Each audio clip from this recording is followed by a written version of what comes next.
This is the John Jesters. Joaquin's not here. He's a gambling addict. He's probably sitting in front of his TV mad that the Ravens lost. Yeah. So I'm with my guy Ivan, and then the Flyers Jewish comedy. My guy Dakota. Appreciate you for pulling up before the roast, man. Yeah. No worries. Fucking gonna talk our shit, man. A couple hours, maybe hour.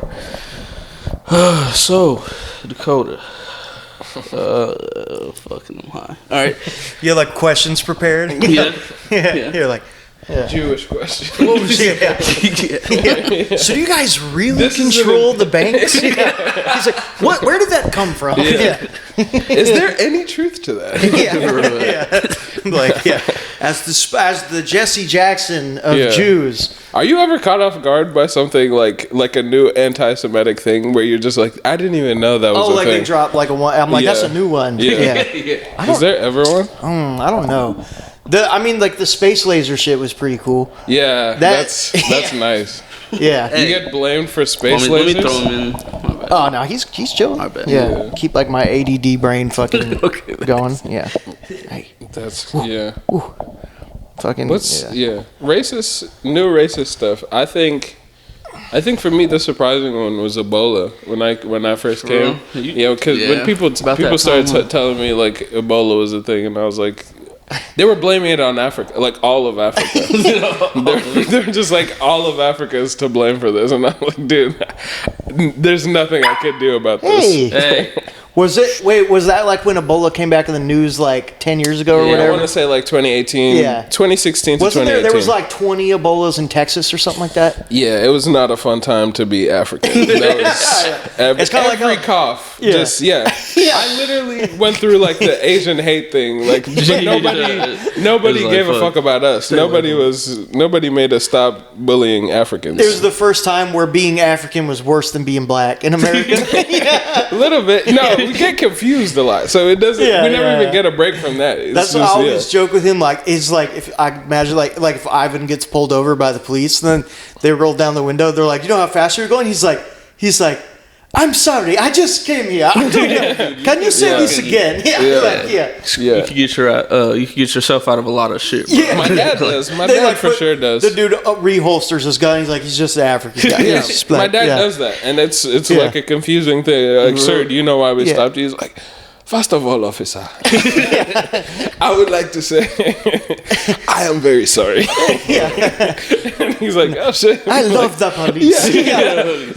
Back to blue. I don't know why these people keep running. If they keep running, you keep shooting them. That's what happens. This is America. There's no lion. We only run from lion. That's why I drive so fast. I thought I saw a lion. Then I remember this is America. Forgive me. It's my first time. Forgive me. No. Yeah, I wish I could, but I'm always just terrified when I see a police officer, because I'm in the wrong. I'm in the wrong all the time.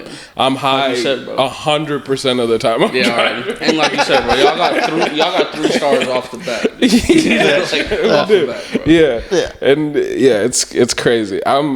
I'm such a safe driver though, because I do have weed in the car. Yeah. I'm very safe. I don't get, if you're like riding with stuff in the car, like, you're safe as fuck. Yeah, you're the speed limit, all the speed limit, all that shit. I'm looking at all like you know where the cops are always hiding. Like, I'm always peeping that before chewing on your cord. Hey, this pot isn't gonna get out. That would be awful. Dude, I had the Grand Theft Auto for like PlayStation 1. It was like the first one, or Grand Theft Auto 2 or something. There's you could be like a black guy named Troy, and my dad's like a white cop named Troy. So I loved like doing crimes as like Black Troy. He'd be like, "Hey Dad, come look! Like, you're raping this lady. You know, I just stole a car.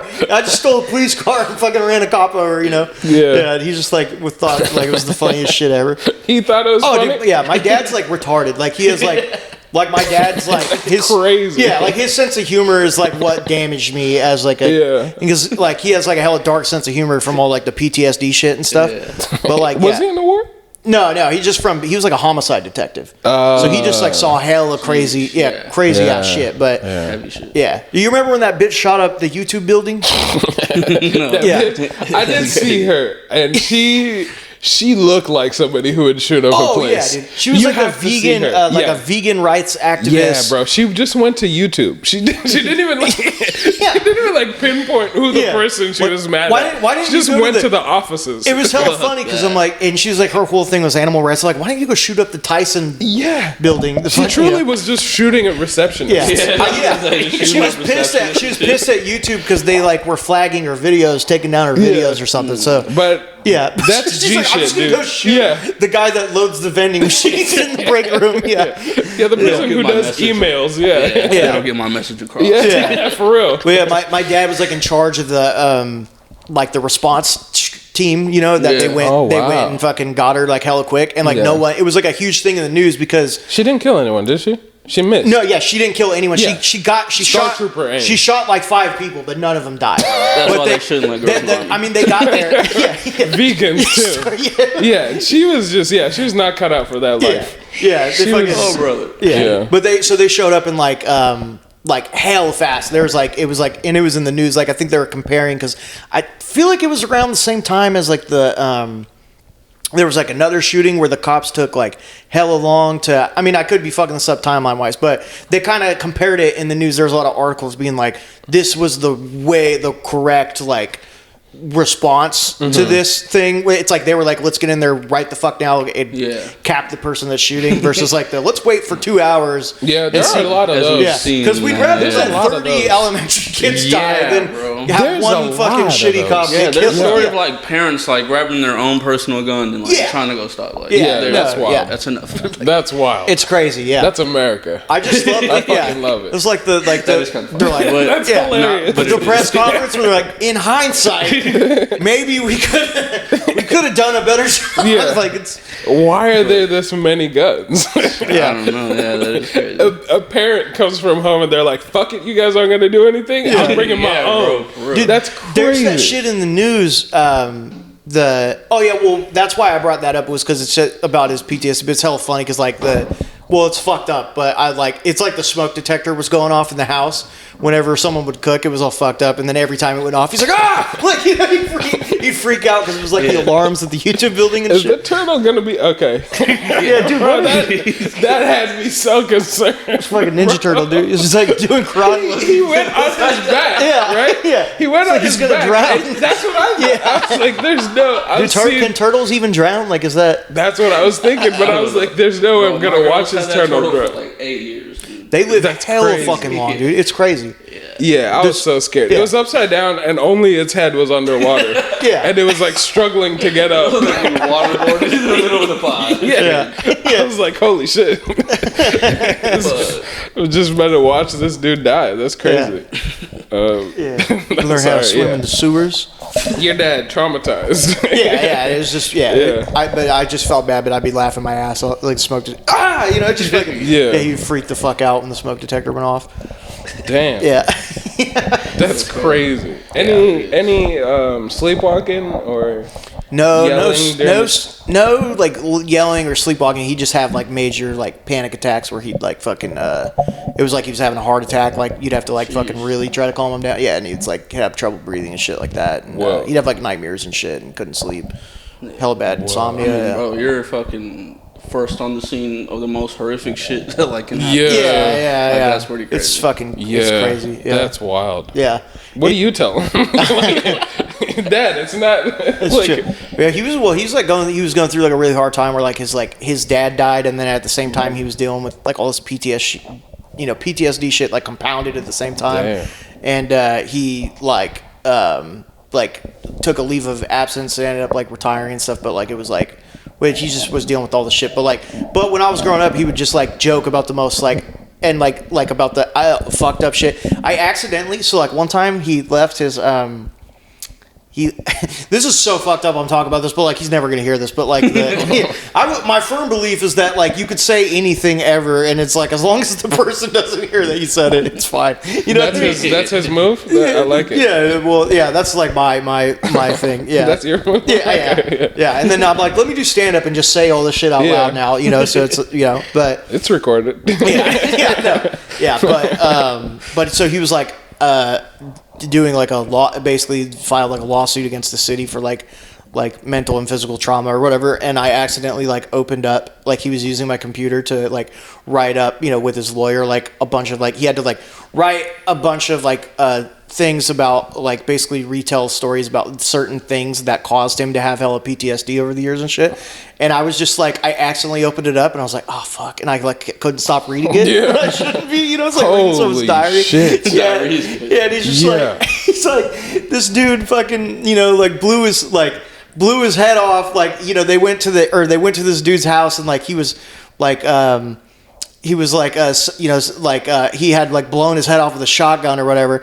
And so he put it in his mouth, so the top of his head was like open, like just had a fat hole, like blew through his skull. His scalp just had a fat hole, like you could see through his head. And his partner was like, "Damn, the guy's got a sunroof." He wrote that. Something about like he wrote that in the report. Yeah, he's like this guy gotta get in this one. Yeah, he's like this. I gotta get this one in. Yeah, it's like this dude's this was very traumatic, but this guy had one on him. That was really slap, right? Yeah, dude. Yeah. But he's like, I was very disturbed by like his joke and whatever, and I couldn't stop thinking about it. And then like, but sunroof is crazy. Dude, I was like, there's no way he wasn't. He's told me that story so many times, laughing his ass off, and it's funny. But then when you see it written out, and he's like, this shit traumatized the fuck out of me. It's like. But he's like, it was funny, but I can't sleep without seeing that sunroof. But that's like why, so it's like he like it's like talking about, he's like, I went to Jack in the Box, and after work I was working for like on a murder case for like 48 hours straight. I hadn't slept or whatever, and then I stopped at Jack in the Box and like they gave me like ketchup for my curly fries or whatever, and when I poured the ketchup, all of a sudden I started seeing all the blood, and then I couldn't eat for 2 weeks or whatever, you know what I mean? Shit like that. Yeah, it's just crazy. But then like there will just be some dumbass like with like a a joke. Like it's just like everything had like some, like he was doing bits in certain fucking reports. But like not like, but like I feel like I'm like, there's no way like he's not laughing while he's typing this up. But it just looks like a guy. At least a chuckle to the sunroof bit. That's legendary. Yeah, but he would like say shit like that all the time. Like when he was like a brand new, like a rookie cop, like his fucking there was this old guy that was training him, like an old lawman guy. And he was like, I mean, he was a cop for like 2 weeks or whatever. You know what I mean? Brand new cop. So he's training like, supposed to be learning what the right thing to do is. And they go to like some suicidal guy and he's like, I'm going to fucking kill myself. And the dude's got a gun.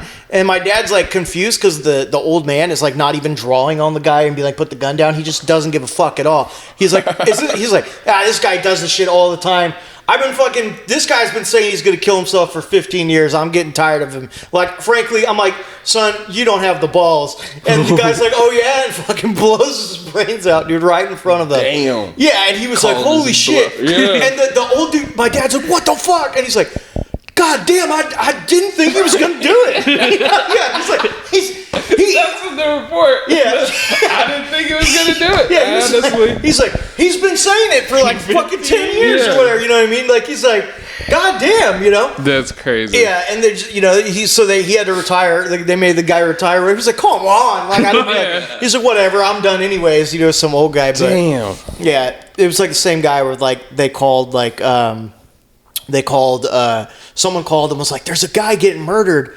I think there's a guy getting strangled in the front seat of a car or whatever. Like this dude's like yanking a bag over somebody, and so they like rush to this apartment complex, him and the old guy, and they get there and they bust the window because they see a person with a fucking garbage bag yanked over him, and they fucking bust the window to get the bag, because they're suffocating, whatever, and then it's just like a giant like sex doll. It's like not a person, and it's just in the front seat.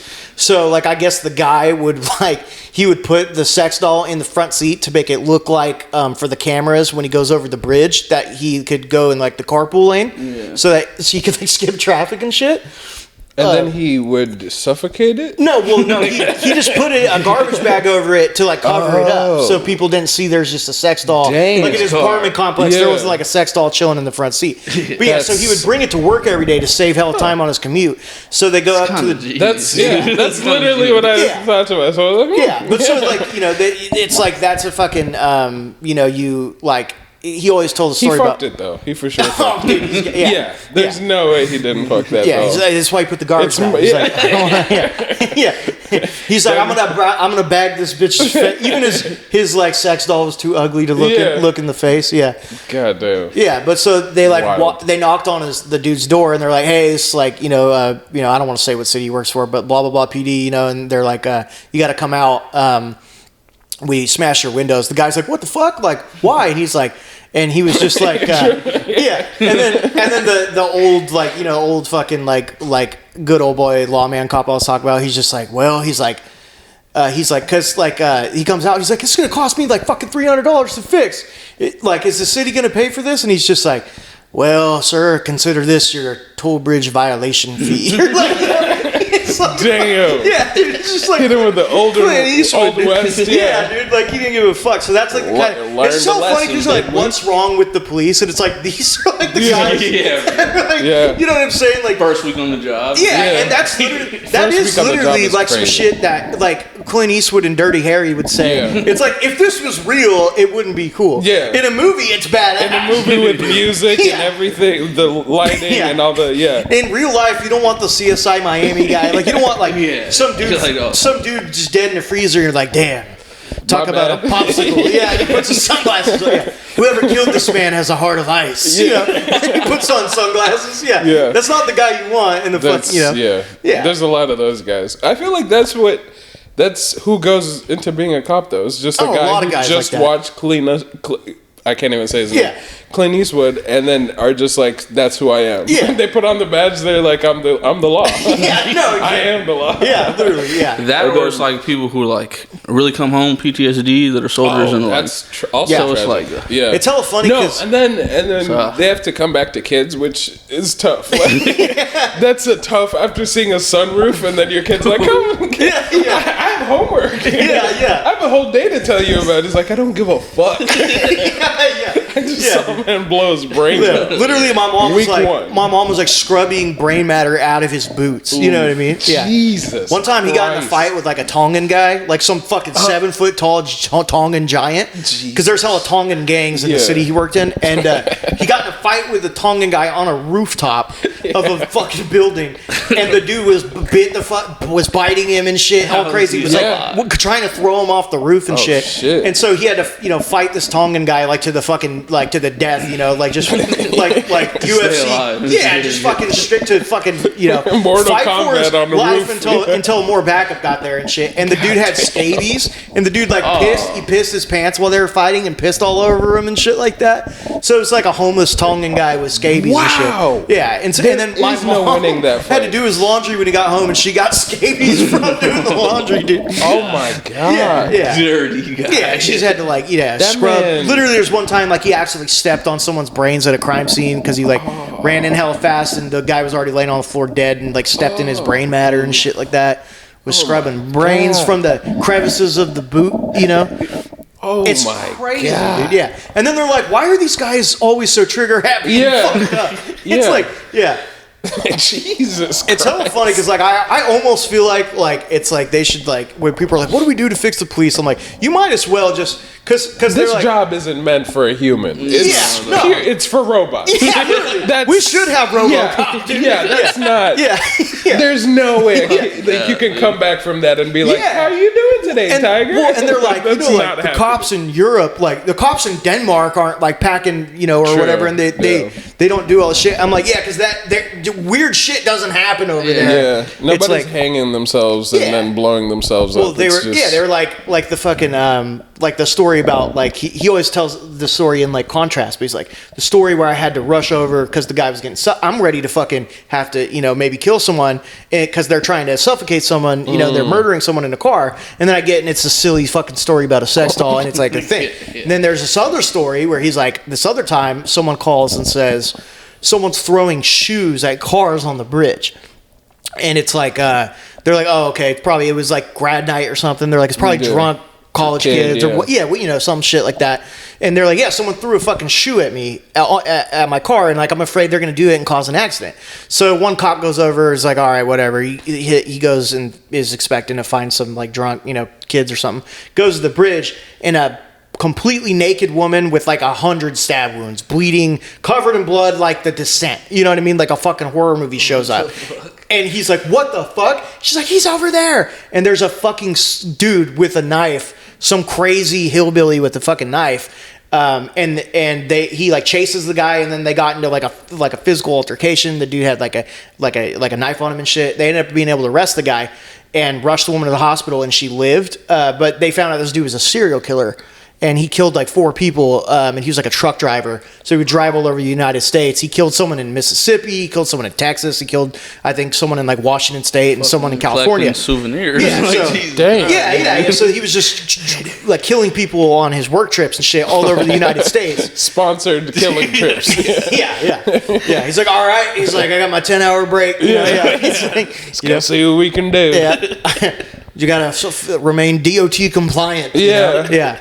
God damn, that's crazy. Yeah, and then it was like I think they said he was too. He was like too crazy to stand trial. I think like it was like he was like saying he's the devil or whatever. You know what I mean? But he was he was driving trucks. He knew. How did he get a CDL? Yeah, right. Yeah, he knew. Like that's just not easy. Yeah. He's like, I thought it was a California devil license. You know, I got a license to kill. Yeah. I was born to be bad. Kill bitches. Yeah. Down. Your Honor, I swear I'm not a bad guy. Because I'm not a guy at all. I am the devil. Yeah. That's crazy. Yeah, and he had to. So Jesus it was like, Christ. and then he was like murder police, so that was his investigation shit. So now they got to cooperate with all these like different states, police departments and shit like that. Yeah, he had one in a case that was like a quadruple homicide. Like these 4 guys in an apartment were like all shot in the back of the head, execution style. They're all duct taped to chairs, fucking tied up to chairs and shit. So, and he's just like, dude, this is the kind of shit I had to deal with. So he just made it. But, he was already, like, It's basically like if I became a detective now. Yeah, because he was the same as me. You just before be he started guessing. doing the You job. just be like, seems like an Asian did this. Just no. They're like, why do you think that? I'm like, because it's funny. That's the funniest explanation. Yeah. No, it's like, yeah. Detective, you can't use that as reasoning. There were chopsticks. Yeah. I'm just using logic. Well, they ordered Chinese food. I'm like, yeah, exactly. Who would do that? Yeah. Who else would do that? Yeah. That's no. Yeah. No, it's That's crazy. Yeah. No other choice but to have dark humor though. If you're learning that every day. Yeah. Bro. No, but yeah, he always Sunroof is amazing. Crazy. Yeah. So he always had. That's like a roast battle joke. Like if I was roasting, like if David Thorne had a brother that blew his brains out, like I would be like, yeah, David always wanted a sunroof. You know what I mean? Like it's not that's literally like a roast David battle. was so poor, his brother had to get a sunroof the only way he knew how. By blowing the top of his head off. Yeah, no, it's crazy. Yeah. But so he always had like a hella dark and fucked up sense of humor, and he'd always be like pointing out shit and laughing at shit that like he should not be. And then he would like bring me in. He'd be like, "Look at the," he'd explain it to me, and then I'd be laughing my ass off. So he like made me retarded. Like since I was a kid, I had like a stupid like like when I was and the other thing that's hella funny is about like when you don't like parents don't like when you have like a kid like me, it's like you have to be extra good parents. Like if I'm a parent, if I have parents, like I'm gonna have to like be really square with my kid.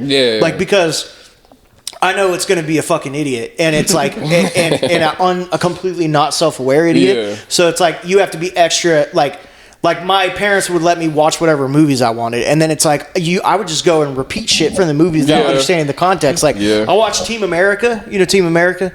Yeah, I've seen it. The doll thing. Yeah, it's like from the guys that made South Park. It's like it's basically like it was like during the Iraq War. It was like 2004. It was like 9/11 America. You know what I mean?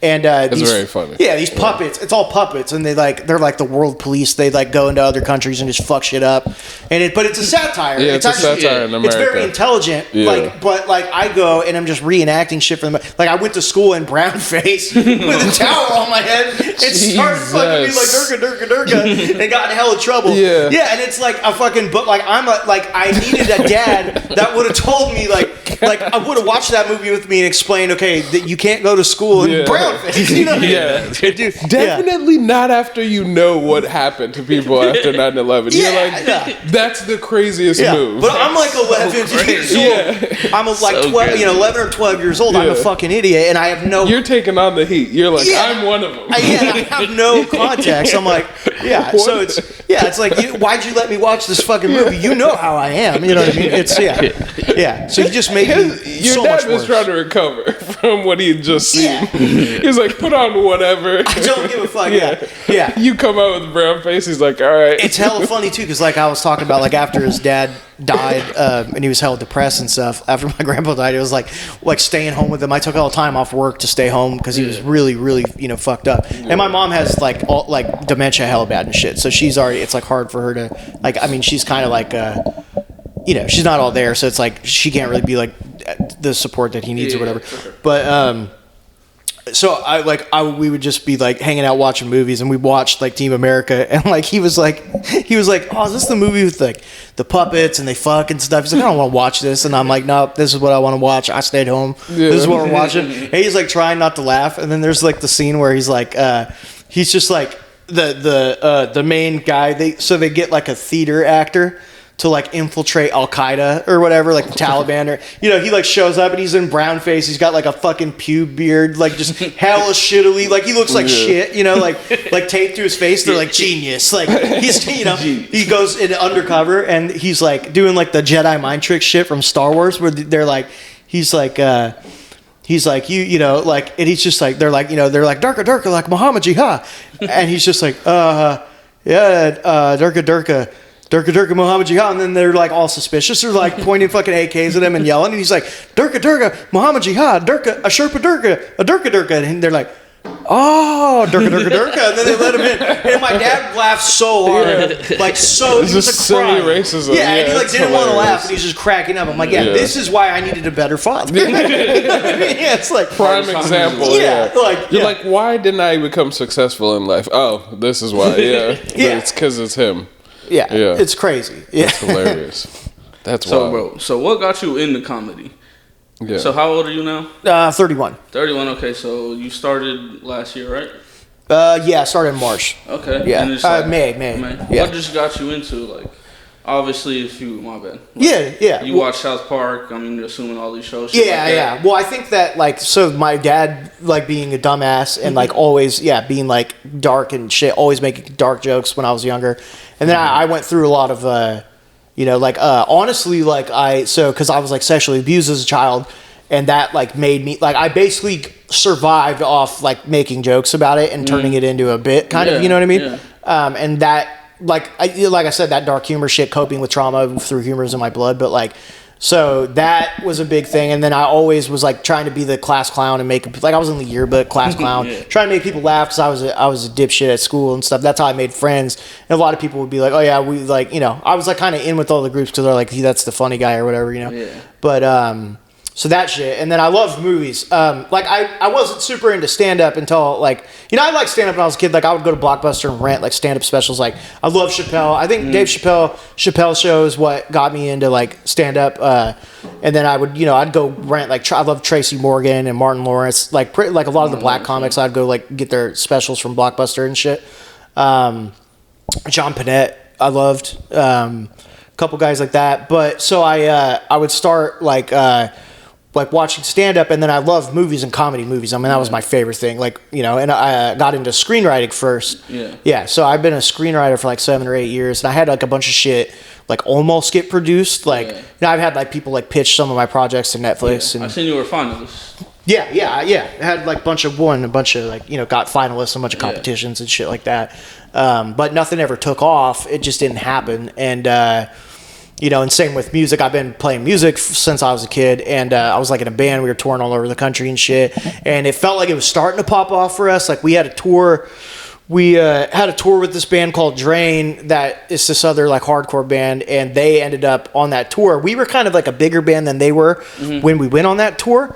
I would say, but I mean, not by much, but we just had a little bit more experience touring outside of California. Yeah. But these guys, I mean, and they're great. So I don't mean this to sound bitter about it at all, because they're fantastic and they deserved, deserved this success. But after that tour, we both both bands had really good momentum from that tour all over the, we went like all the way to like Florida, or South Carolina, and did like a loop around the United States. And they kept riding that wave, and they ended up within like a year or two, they just fucking exploded. They're like the big, they're selling out Australian tours and Japan tours and Europe and playing every festival. They're on a big ass record label. Like, I don't think any of them have to work jobs anymore. They just pay their bills of music. So, which, I love those guys. They totally deserve it. But we shit the bed, like after that, like we had a bunch of personal, like every band member kept taking turns having a personal problem that would make them not be able to play. Like, I need to take a couple months off, and then kept losing a drummer over and over again for various reasons. And then COVID hit right when we were going to start touring again, and we are going to try to put out an album. Then that fucked us up for a couple years. It just, one thing after another, it just didn't happen. And it felt like trying to force something. We're like, I'm still playing music, and we're going to put out, an album in a couple months, so that's going to be really exciting. Hopefully we'll do some touring again. But I was like, man, I've been doing this music shit hella long. It hasn't taken off the way I wanted it to, where I could do it full time. I've been doing this screenwriting shit, and I love movies, but, it hasn't taken off. And a lot of that stuff is that like political shit? No, it's just more of like know a guy. Some of that, but I think more it's that it's not self-determined in the same way. So if you're in a band, you got to sync up with 4 other people. Like, it would be like one guy in the band is like, has a problem and he can't commit to the band right now. And then by the time that guy's shit is fixed, then the next person, they have a problem, Yeah, too dependent on other and then people's situations. Right, exactly. So and then screenwriting, I got to fucking have some jackass from Hollywood give me like a fucking money. And like, I'm waiting on someone else's approval. Like, oh yeah, you want to get this movie made? Well, someone has to loan us fucking $2 million. You know what I mean? Yeah. So it's really like it's like you're pitching when you're pitching a movie, you're pitching a business, basically. You know what I mean? Yeah. You got to have investors and shit. The producers of movies are like investors, and you got to like prove that you can make your money back and shit like that. And they don't want to take a gamble on you. And I didn't have any agents or anything, so it was like, it was just like a kind of a not going to happen. So I was like, well, stand up. I started thinking about it. I was like, stand up is like a very I feel like of any art form, you have the most self-control, because if you're funny, like, you go up, and if you're funny, go do some open mics, and no one could stop you. I mean, you could. It's basically like fucking hippie shit. Like, oh yeah, anyone could come do their art or whatever. Dick and fart jokes, Dude, it's one of the worst. I mean, sorry to cut you. It's awesome if you have an idea of what you're doing. But there's some of them where you just sit through and you're like, God. Well, that's the gift and the curse. You go to an open mic, and you're like. I'm like, well, if open mics weren't like liberal in that way of like, all are welcome, anyone could come up, then I wouldn't be where I am right now. Yeah. Because the only reason I can now, like, I started doing open mics, I was, started doing good and being funny at the open mics, and then someone will see me at the open mic and be like, okay, you can do a roast battle. And then I do a roast battle, I did good on that, and then someone that books shows saw me, and I got my first show, because they're like, okay, you can do my show, because I saw you, I know you could write jokes because you did good at that roast battle. Then I do that show, someone sees you. It's kind of like a thing where it's like your own work and your talent will kind of earn you a... open doors. It'll open. You can open doors for yourself, basically. You know what I mean? Whereas like a movie, it doesn't matter. Like, no one gives a fuck. I'm like, oh yeah, I was like hella high score on the Blacklist, which is like the a website that hosts screenplays. This is the biggest one in the world, and people will produce screenplays for them. I'm like, I got a hella good score in the Blacklist. I got all these great, like, I'm a finalist on all these competitions. I've had like real people like read my scripts. Like Paul Schrader, the guy that wrote Taxi Driver at Raging Bull, read my fucking screenplay. Like, I've had like, there was a guy that worked on the show Search Party, that was like on HBO Max and TBS, which is like one of my favorite comedies of the last like 10 years. Really funny TV show. And that one of the writers on that was like, this is one of the best screenplays I've written, like I've read in the last 10 years. So I'm like, okay, but no one gives a fuck. None of that matters, They're like, okay, cool. I'm still not giving you money. I don't know who you are. You don't have an agent. It doesn't matter. And I'm like, well, it's hard to get your foot in the door and get credits for you to get trusted if like you don't even get the shot. Like, you're literally gonna like where you make it in Hollywood depends on if someone stubbed their toe that morning. You know what I mean? They're like, I'm not in the mood for your shit. Okay, this is cool that you know that side of the world, because I have a question about like the when the writer's strike happened, how did you feel about that? Did you feel like they should get paid? Because I don't know much about it, but I was like, they shouldn't get paid. Just because I've been watching shitty shows for so long, dude. I've been watching the fuck up. Dude, the Velma, Union Buster. Dude, I swear to God, I was like, I'm on Netflix's side right now because you guys can't keep cranking out terrible shows like this. This is crazy. None of you should have jobs. I want to be there. Well, I think the writer's strike will be good for that because now that those companies have to pay people better, they might make less shit. Yeah. Might be like, we don't want to cram out a bunch of turds. But I feel like I don't know anything about the writer's side, but I would imagine the lack of originality comes from the fact that they don't let new talent in, and they probably have a lot of like old. Just old. I'm sure people, that's the same people. I'm doing sure the that's same part shit. of it, and then I think part of it is that they let people like. Well, I mean, I don't want to be that guy of like. No, it's not even that. It's I don't want to be the guy that's like, oh, diversity is bad, but like I do think it is a problem, and it's a problem in comedy too. I mean, it's a problem in all art, basically, like, and even the job sectors that like. I think we swung a little bit too far which is good. You kind of sometimes, I'm not saying it's not necessary. Like you have to correct a problem with an overcorrection. You're arguing with like 7 different people right now in your head. You're like, I'm already like getting, I'm already seeing the comments on it. I'm like, thank God, like no one watches I'm getting this. out of frame. I don't know this. I'm getting out of frame 40 slowly. people probably I'm like 7 of the 40 subscribers to this are going to be very offended. Yeah. But no, cancel him. Yeah. 7 people have seen your stuff. They're already saying cancel him. Yeah, you'll be canceling the guy that does the Martin Luther King wet dream joke in a garage. Yeah, that's hilarious. No, but like it's just like I do think it's like, I mean, like when you have a problem that's a systemic problem, you have to swing really hard and overcorrect the problem to find the balance. But I do think we are in that finding the balance portion where it's like, people, it's like the whole like trying to diversify and have everyone's voice be heard and stuff. Yeah. And we do have to a little bit get back to like people with talent or people that are actually, especially with comedy, like it's like, no, people who are funny should be that not, it's like there does need to be a little bit of gatekeeping because there's a lot of dog shit that is just, or people, and it's just with comedy is, I think Trump, like, like I know a lot of people, it's like Trump like ruined comedy because it's like, Trump goes up and he just says, you can't really make fun of Trump because he's already like making fun of himself every time he talks. Basically, he's like such a dumbass. Yeah. But then like SNL just becomes like a fucking, like when SNL is supposed to be comedy and they're literally telling you, like, I remember Colin Jost was like looked at the camera, was like, everyone vote for Biden, and I'm like, oh my fucking God, you know what I mean?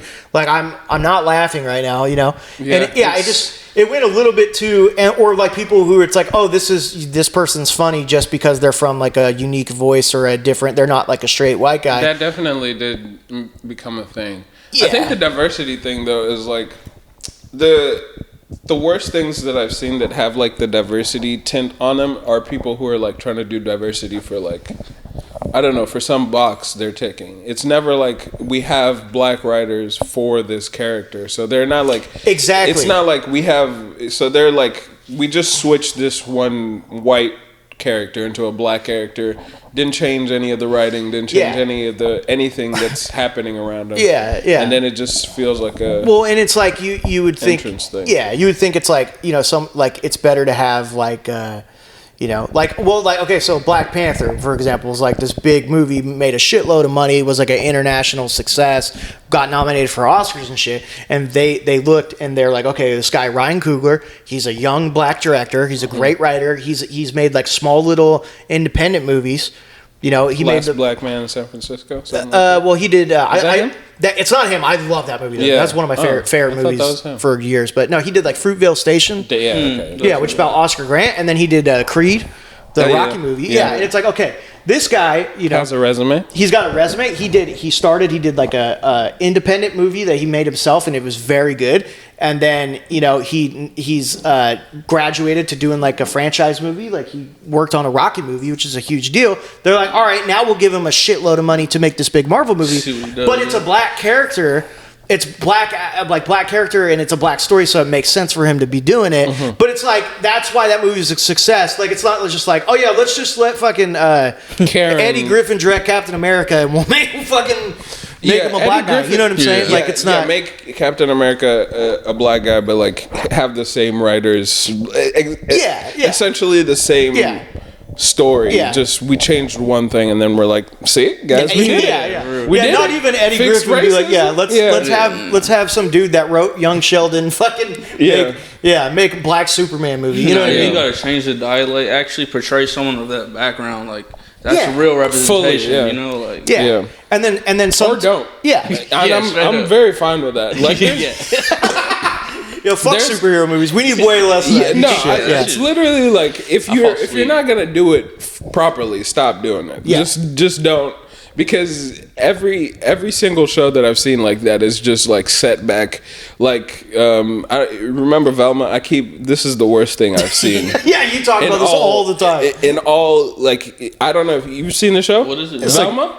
It's Mindy Kaling, and it's just Scooby Doo, but they just made her Indian. And then she like loves only white dudes. The look on Jose's face was like, first of all, I didn't know Scooby Doo was a woman, and then I didn't know he was an Indian woman. Shaggy. I was like, Scooby snacks are like little garlic naans. Fucking dates.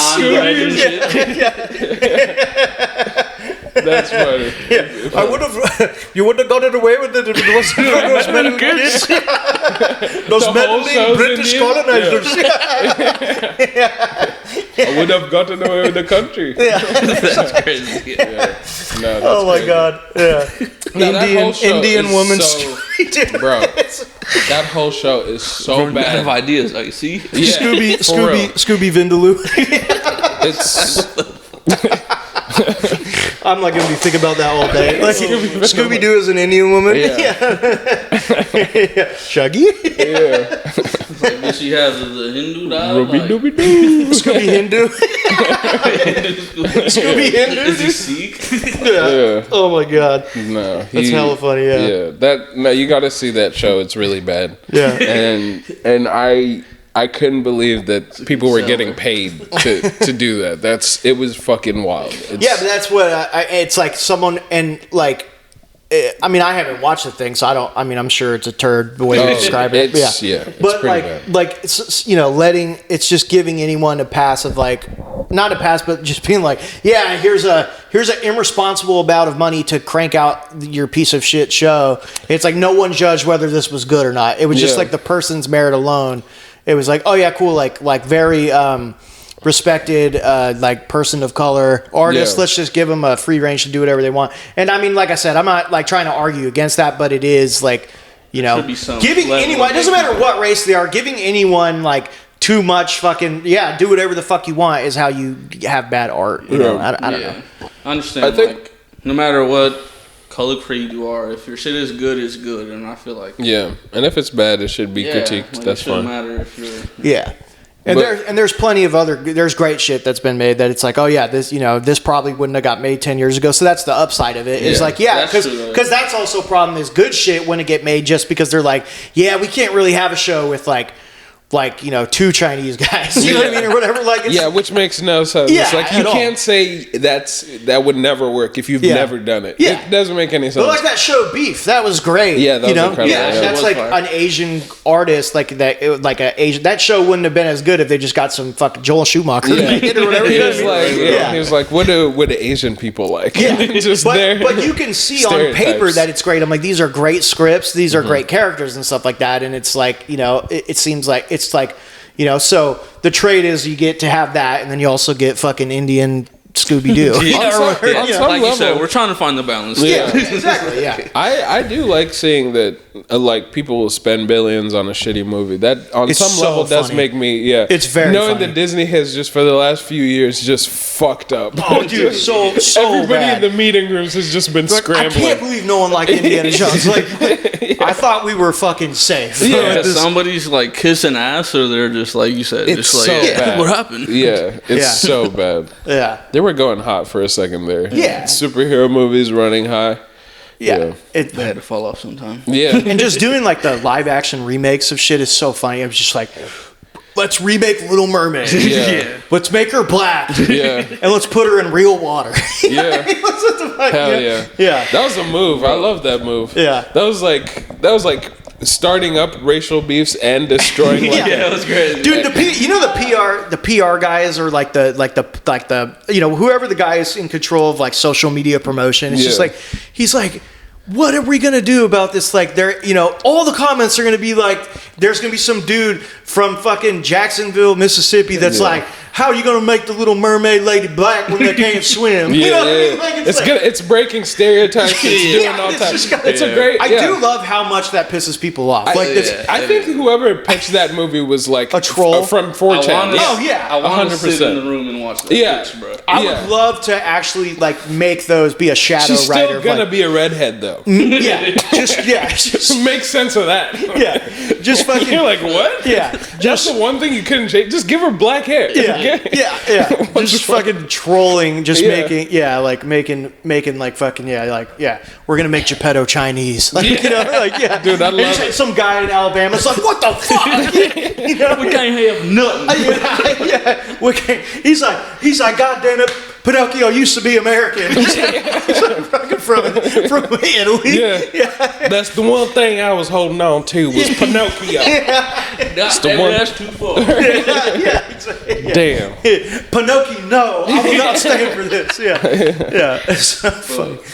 Not in my country. Not my president wouldn't do this. This wouldn't happen in Trump's America. This wouldn't happen in Mussolini's Italy. Yeah, no, that's wild. Yeah, that's crazy. I don't think they should be paid just to circle back writers. I think you guys gotta, y'all gotta show us some new shit. Yeah. But I think that it will lead to more responsible. I don't think they'll crank out as many turds now. They're gonna vet shit a little bit more, which actually kind of sucks for me because I'm like because also like notes I'd get even in the good reviews I got on scripts like from producers or from wherever contest is like they're like, this is really well written, it's very good, it's very funny. But like, it's not going to be funny to everyone. Like some people are going to hate this or be very upset, because it's like your sense of humor in a nutshell. Somehow I feel like my scripts are like more offensive than my comedy. Like stand-up, crazy. And there's a certain element that makes it worse. When stand-up, you could get away with a little bit more, but when it's like someone has to film this, you know what I mean? When people, you got to tell this to multiple people. Somebody has to type it out onto a script and hand it to somebody and be like, these are your lines. Yeah. Like, what the fuck? Yeah, exactly.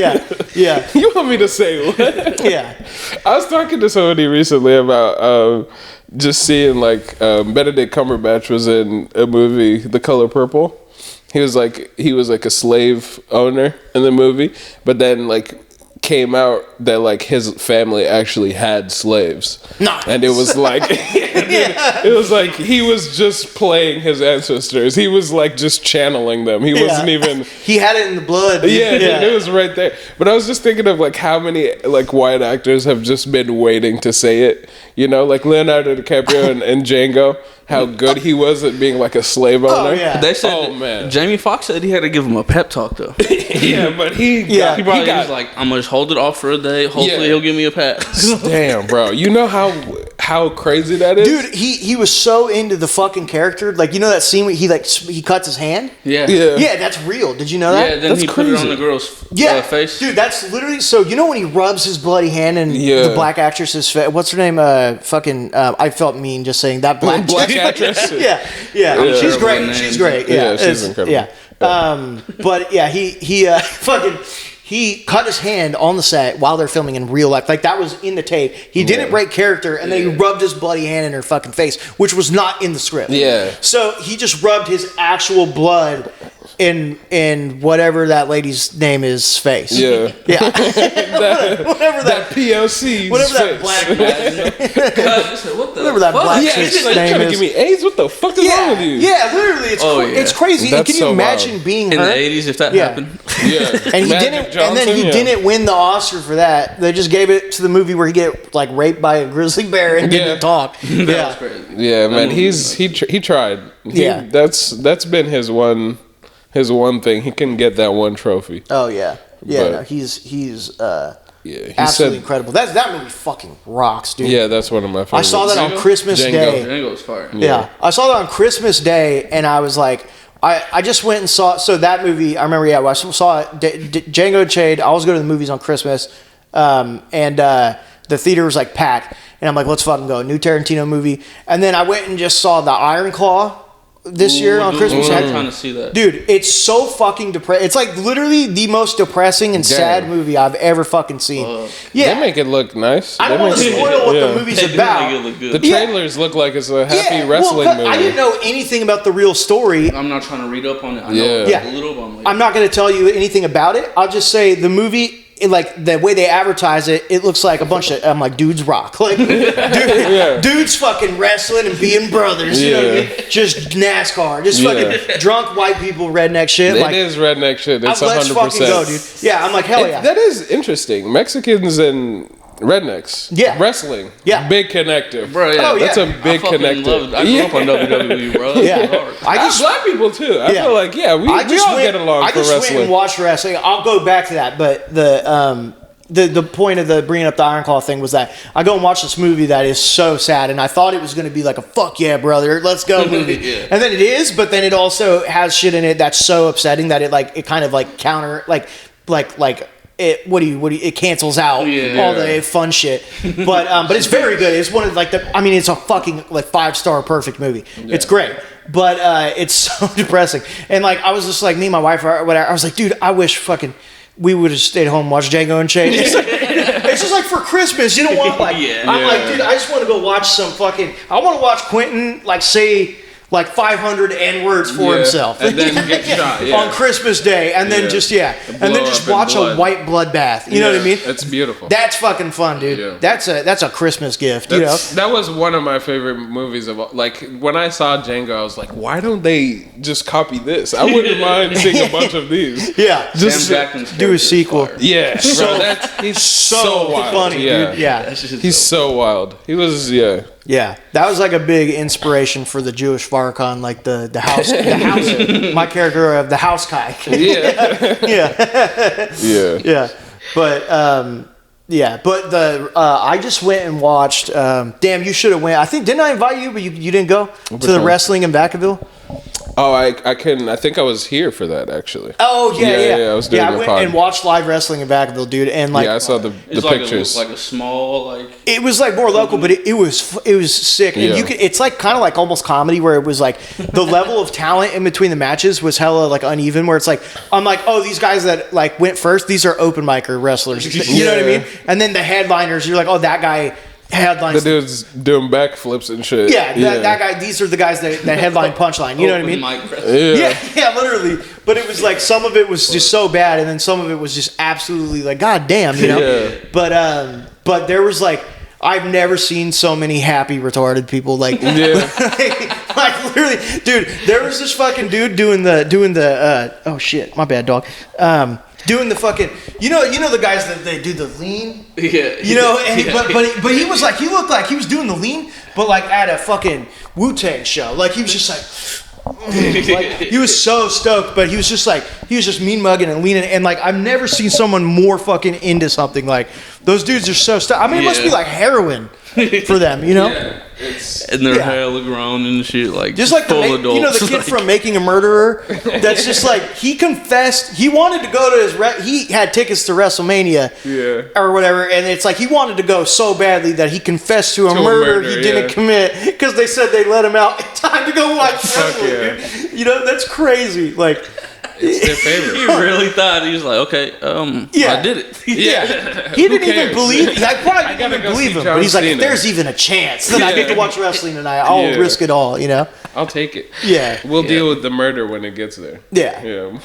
When we're in court. Yeah. They love it though. Yeah. The retards love it. Incredible, dude. Yeah. Yeah. It made me want to be retarded.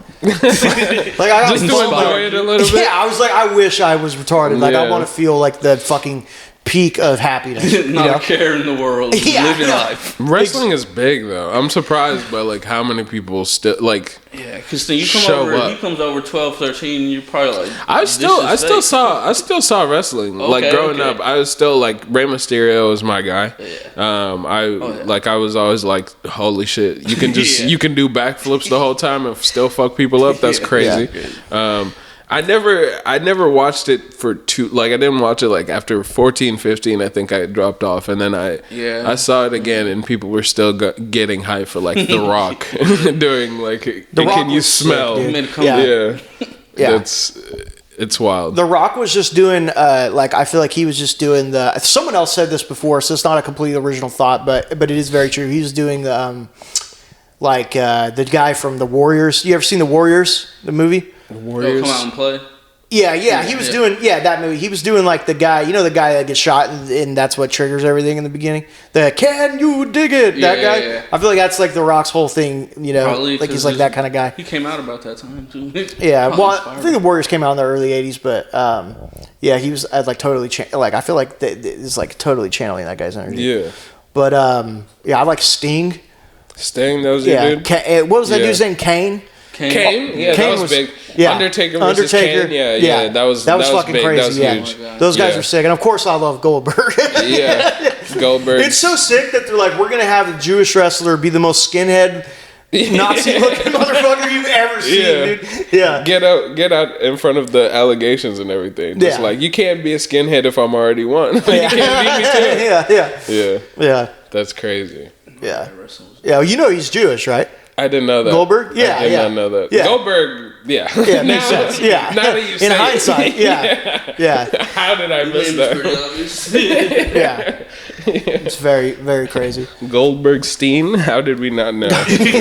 Yeah. His agents were like, you got to take the Steen out of the name, dude. It's too much. Yeah. That's crazy. Yeah, right. The Jewish giant, like that's what they. Damn. I would love to do wrestling just to have like a. I mean, I remember me and Parker Newman at our roast battle. Parker Newman, right? Yeah. Shout out to Parker Newman, one of the funniest people on the planet. But Parker is like so neurotic, and it was like we were about to go up. We were behind the curtain, basically about to go out at Cobb's, and it was a roast battle at Cobb's, and I mean it's like fucking. There's hundreds and hundreds of people in that shit. And Parker's all nervous. He's like, I never know. He's like, what? How do I walk out? Like, what do I do? Do I wave to everyone? Where? I'm like, I was like, just pretend like you're a wrestler and like that you're about to go into the ring. You know what I mean? That's what I do at roast battle every time. I tell see that now. Now you mention it. I'm just like putting on. I'm like, I try to have a WWF energy. Yeah. And then it's like, and anytime I don't do that, that's when I do bad. Like it's crazy. Yeah, but I get up there just hoping it doesn't go as bad as I think it will. Yeah. I'm still and then Parker he just walked up there like Shrek looking for his car keys. He just was like so awkward. Yeah, no, that's Parker's whole vibe. Yeah, but it was great. It's like in his He's own the funniest. Yeah. He's the funniest. Are you projecting? Yeah. I love that bit, bro. He's so funny. This is great. Bro, your work ethic is insane, dude. Yeah, like you started around like a couple months before me, but like you're like getting booked already, bro. Like, thank you. What's the fucking key to just staying persistent like that? Like, what's your fucking dude? I mean, it helps that my life is a dumpster fire. Well, I got laid off in May from a career, like not even like a job, like a career. Like I was making like $77,000 a year, and like. I'm a homeowner and shit like that. You know what I mean? I'm married. So it's like I got laid off with 3 days notice, basically. So like I was like in a complete fucking rut, and then I was like, my dad literally asked me on the phone. He's like, So what, like that day, he was all, and my dad's hella neurotic too. He's getting all stressed out. He's like, so what are you going to do? How are you going to, you don't want your wife to divorce, so you got to get a new job. How are you going to pay your mortgage? All your shit. Yeah. And I'm just like. being helpful. Yeah. Being very helpful. Yeah. He's like, so what are you going to do? And I'm like, I don't know why, but I just was like, stand-up comedy. Like I just blurted it out. It was like the first thing that came into my head. I'm like, yeah, I'm going to try stand-up. He's like, what? That's not an answer. You know what I mean? Yeah. He's like, that snapped him out of like. He would have rather PTSD. me told him I was gay. Like, Than, that I came out as a comedian. Yeah. It's hella funny because I have all those bits about being bisexual, and like I've never told my dad any of that shit, or that like I was molested or anything. It's one day he keeps asking to come see me at a show, and eventually I'm gonna have to let him come see me, and I've decided the way I'm gonna break all that to him is live on stage. Yeah, and just, that would be kind of nuts. Yeah, that's I don't know how else to do it. That's like the only way I'll have the balls to do it, because it'll be like, I have to tell these jokes for the rest of the people, and then everyone will be laughing, and it'll soften the fucking. And he'll just be there, just silently, like, whoa. He'll probably laugh very hard too, because like we established. Yeah, he is out there. Yeah, but still, but it's Shout out to him. Yeah, He'll probably after the set be like, I didn't know you were, but I still love you. You know what I mean? Yeah. Sorry for letting that fly so much. So. Yeah. Right. Yeah. But but so the where the fuck was I talking about? So you're kind of back against the wall, basically. Yeah. Oh yeah. Work so ethic, so I did a mic like 2 nights after I got the layoff notice. I found out on Tuesday that on Wednesday morning I was gonna have to lay off my entire workforce, and that the last day would be Friday. And I had like 19 employees, and it was like my work. I mean, my job was like literally I managed a trucking company. We had like a contract with FedEx, and so it was like we delivered in the zip code I live in. Our area was like my side of Vacaville, so I was like a fucking 5-minute drive from all of the routes and shit. My 2 best friends worked with me. Like my brother worked with me. My cousin worked with me. 2 of the managers were like brother-in-law with each other, like assistant manager. Mother assistant manager was like him and his son worked there, and then his son's best friend, and then there was like 4 other guys that we've been working together for years. It was like the most tight, like, honestly, the job, it sucked. Like the work was crazy, and I had no life. I worked 7 days a week. I worked 16 hours a fucking day. Like it was insane. It was really unhealthy and human. I probably would have broke eventually, But the job, it was very rewarding because I got to work with people that I genuinely like very much would take a bullet for, and like it was very tight knit. It was like we'd all fuck around and stuff. When you have that kind of thing, it really doesn't feel like work all the time, you know. For sure. It was awesome. Like, and the guys were all hella reliable. I'm like, I got to be very socialist as a boss. Like, I basically kind of fucked the company over to treat the employees really good. Like everyone had like 4-day work weeks. Like, I gave people 3 days off in a row, and I give them overtime on all their shifts so that they could still make up the money. Yeah. I basically had a policy of like, I won't deny any time off, no matter what. If you need time off, I'll give it to you as long as you're like, give me appropriate notice for it, Yeah. So it was everyone was very happy. It's a great place to live, and I could always rely on it, like my employees and stuff. So it really was amazing. And I had like, I have tissue damage to my ankle that's never going to heal. I like walk with a limp. I like fucked my body up at that job hella bad and like sacrificed a lot for it. Yeah. Some dude I worked with stole a fucking, there was a guy that, back before I was the manager, I was more back when the old guy was running the company. I was like kind of his right-hand man. And I don't know if I ever told you the story. There's this guy, Jason Robinson, and shout out to Robinson. Jason Robinson, yeah. Let's see what he did. He's a dude before we shout him out. He was a dude that he would go in his truck in the morning and blast his own beats and rap, or he'd like hell yeah, or play his own, or he'd play his own rap songs like hella loud, and he would just like not. Yeah. But he would wait until every once in a while someone would ask, be like, "Who is this?" He'd be like, "Oh, this is my shit." Like he just wants to tell people it's him or whatever. Yeah. Wow. Yeah. I love him. I'm already a fan. Oh yeah. Yeah. The GOAT, dude.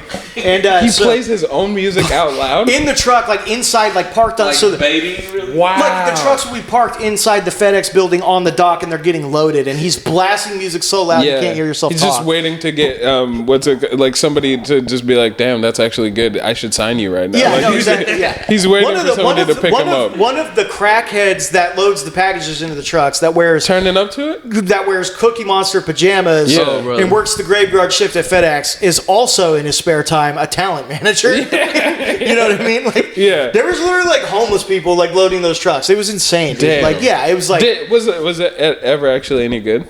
The music? Yeah. No, it's dogs. Damn. yeah, but shout out to Rob, bro. Stick with it. Yeah. But so he's like, so he goes and he fucking, anyways, he one day, he fucking, and he's always like, I mean, he'd show up to work in like Black Lives Matter everything, like Black Lives Matter. I'm with this he had dude, a Black bro. Lives Matter beanie with like the dashiki colors and shit. Yes. He had the fucking, he had like Black Lives Matter, like little fucking pins and shit all over him and stuff like that. stuff all over. Right. And my boss was like, we have to tell him to take that shit off. It's not branded. You can't wear that and stuff. And I was like, dude, he's repping. Don't be that white. Like, leave him alone. Dude. And he was like, the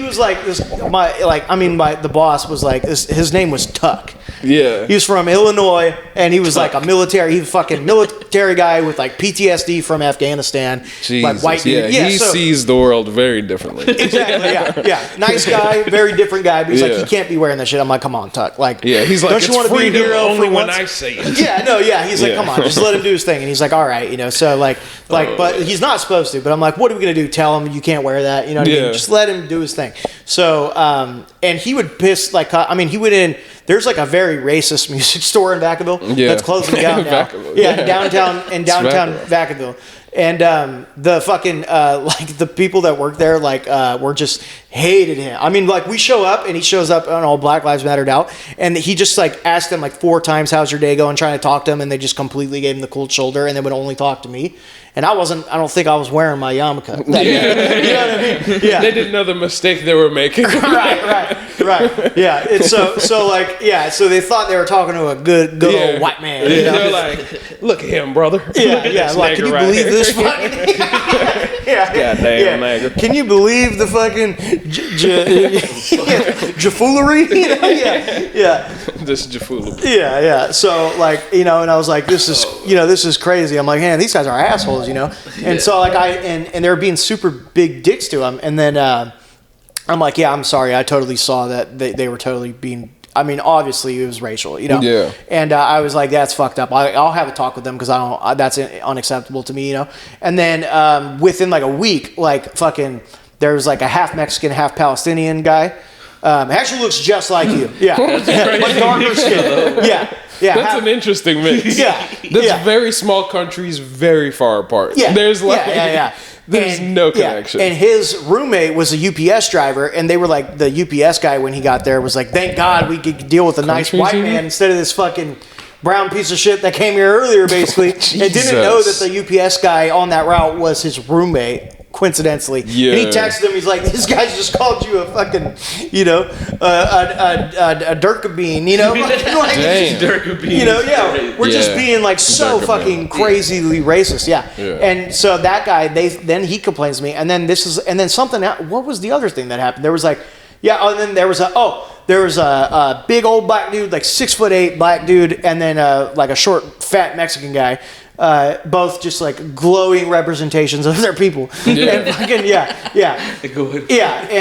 my buddy Terrell, Terrell the black man who had like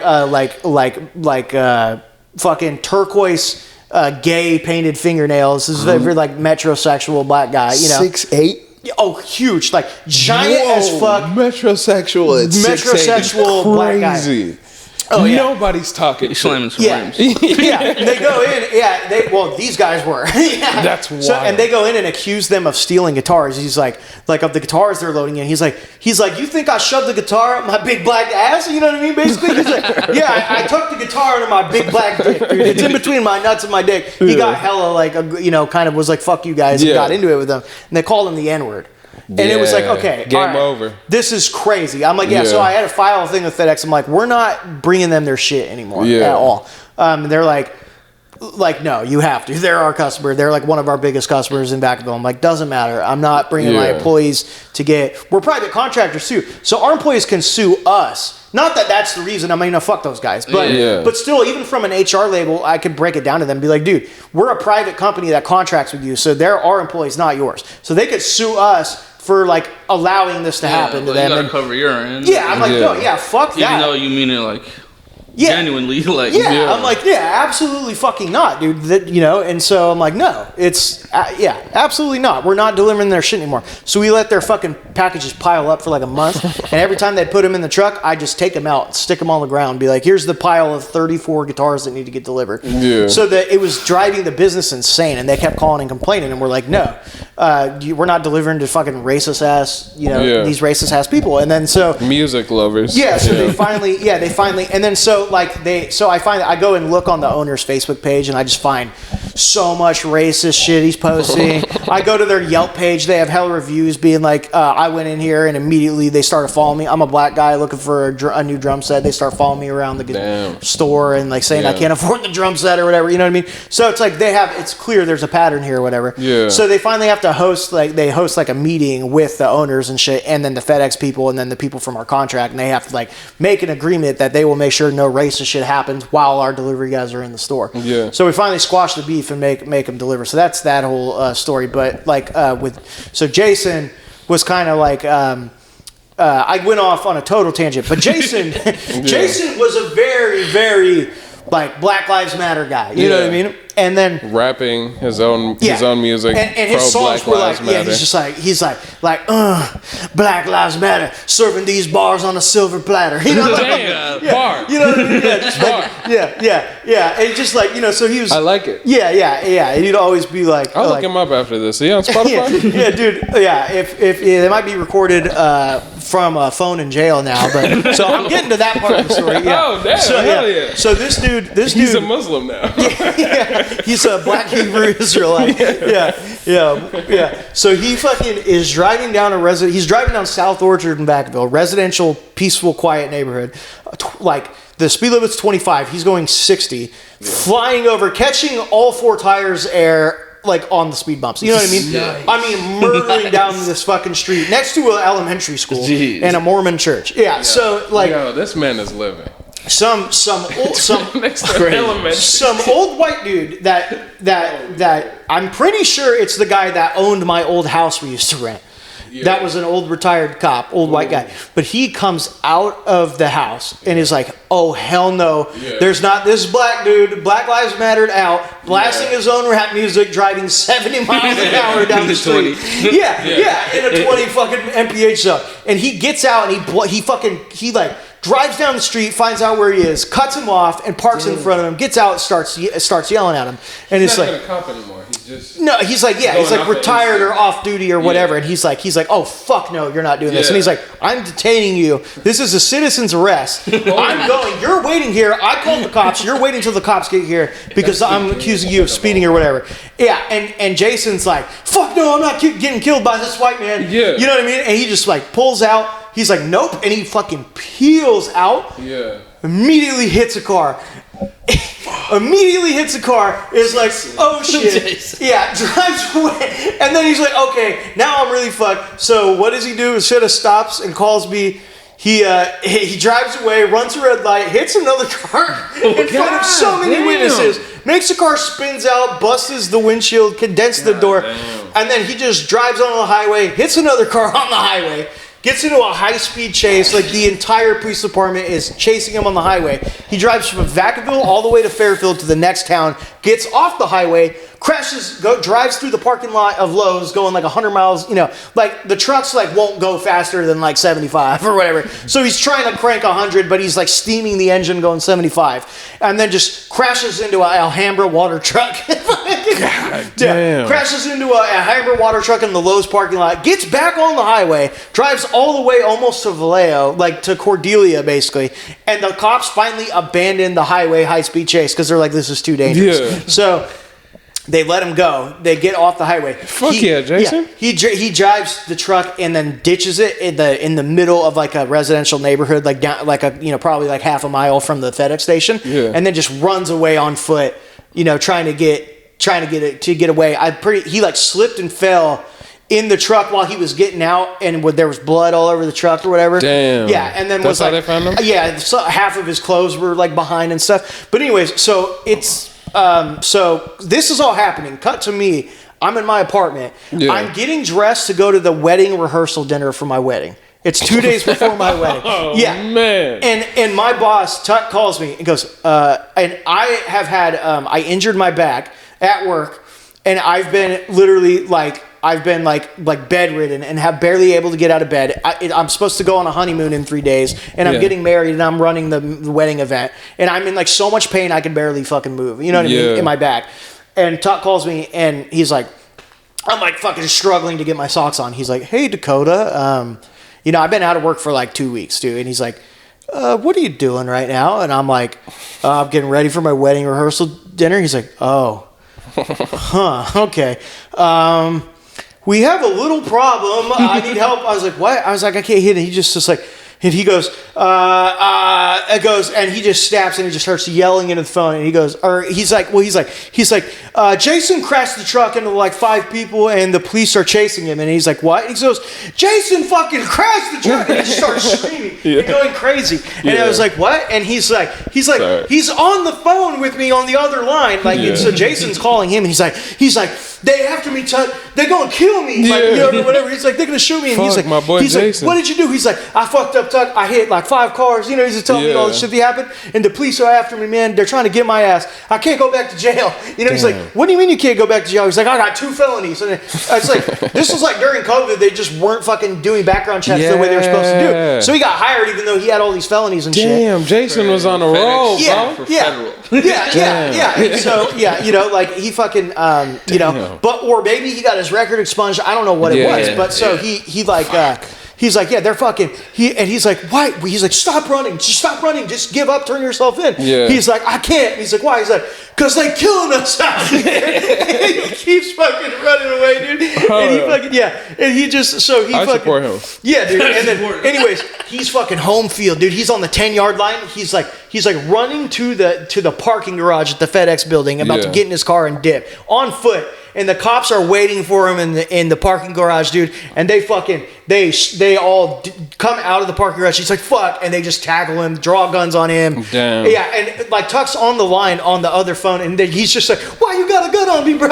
Why you got a gun on me? And he's just listening to this happen. It's like the craziest shit ever. Yeah, and so he's on the phone with the police trying to track the GPS to find out where he's like, you need to go pick up the truck right now because they're going to tow the truck and whatever, you know? And like, he's like, I'm going to jail. We're going to be fucked tomorrow.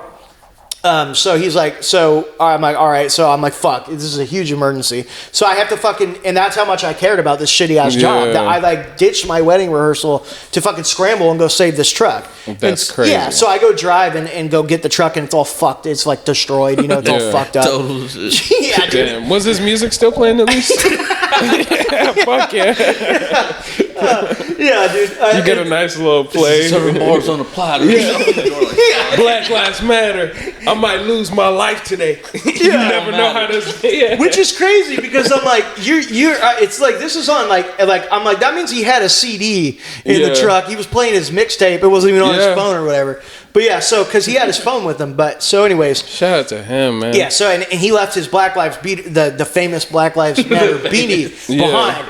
So it became basically. Jason went to jail. Like I think he got a couple years sentencing or whatever, and it was like it ruined his life. He had a brand new dude. It's very sad. He had like a brand new baby. His girlfriend. They got a place together. He was like cleaning up his life or whatever. Yeah. Just fucked up royally.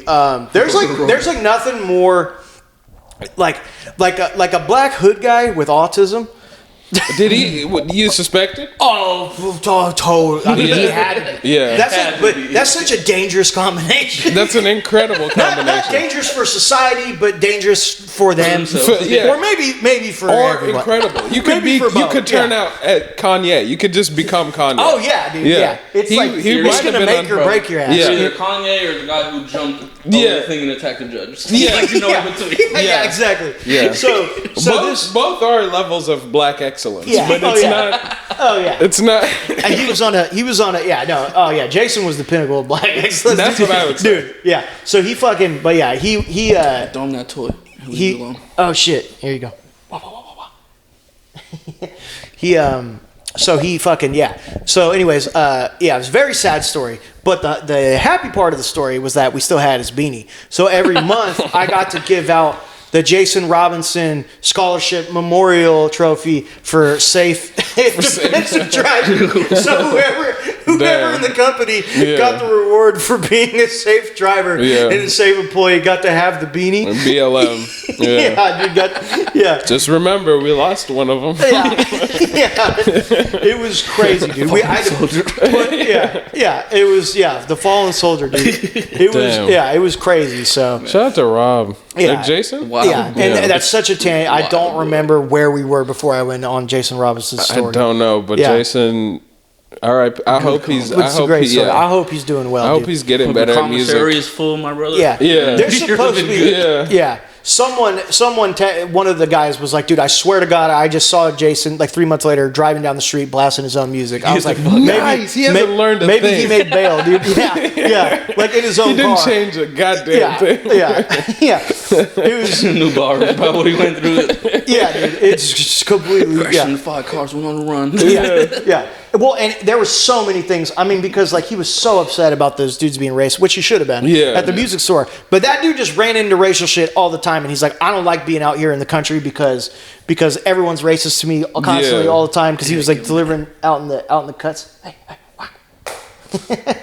And but like it's like like just would be constantly getting into racial confrontations with people. So it's like he was just waiting for like his moment to be like the martyr. You know what I mean? Yeah. No, but he's gonna have so much shit to rap about now. For real. For real. He has a lot of material. I was gonna say bad. I was like, those prison mixtapes are gonna be fire. They're gonna be incredible. Yeah. Hey, dog. Stop it. Yeah.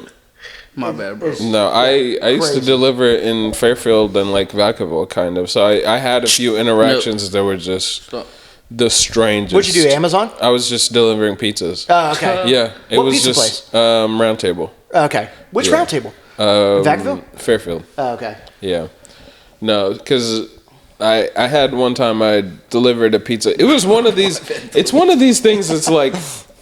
It bothered me, but it was so small. But for some reason, it stayed with me the whole day. I delivered at this dude's house, and it was like a nice-ass house, clearly like suburb, like really nice suburb. And this dude was just like, came out, looked at me like it was in his man cave that I delivered the pizza. I was like, "This is a nice place you got." It was like, "Thank you. You got the pizza warm. Thank you, brother." Hell yeah, just saying, brother. I love those guys that turn black when they talk to black people. Just man, it seemed like he hadn't even practiced it in a while. Yeah. Like it was. My just friend's like, dad was a fucking juvie, like a prison guard for juvenile hall, and he would just turn black like anytime, like his friends came feel over. the need to code switch is hilarious. And he was like, it was so funny. And he was just like, oh, what's happening, baby? And he was just like everyone, like and he was like, God damn it, Dad, stop being black for my friends. And everyone loved it, dude. They're like, fuck yeah, dude. It is funny. Pastor Nate. My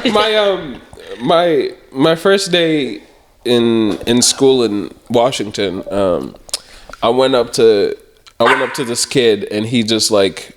He like blackened up his handshake for me. Yeah. Like I saw him greet his other friends and he was talking to them hella natural, and then he saw me, he was like, "Oh, how you doing, my man? How you doing?" I'm like, I'm fresh from like Africa, so I'm like, I'm good. And it was just like both of us were unprepared for this. Oh, that's what I brought up the FedEx thing, because you asked me about getting into comedy, but that was like my that was my job. But so when I lost my job, I was like, had a kind of midlife crisis. And I was like, I'm going to go try this comedy thing. First open mic I ever did was at Stab on a Thursday. I had the best set of the entire night. I fucking absolutely murdered. It was my first time doing stand-up. I went up with 5 minutes of prepared material, had a panic attack, didn't do any of it, just riffed the whole time, and fucking killed.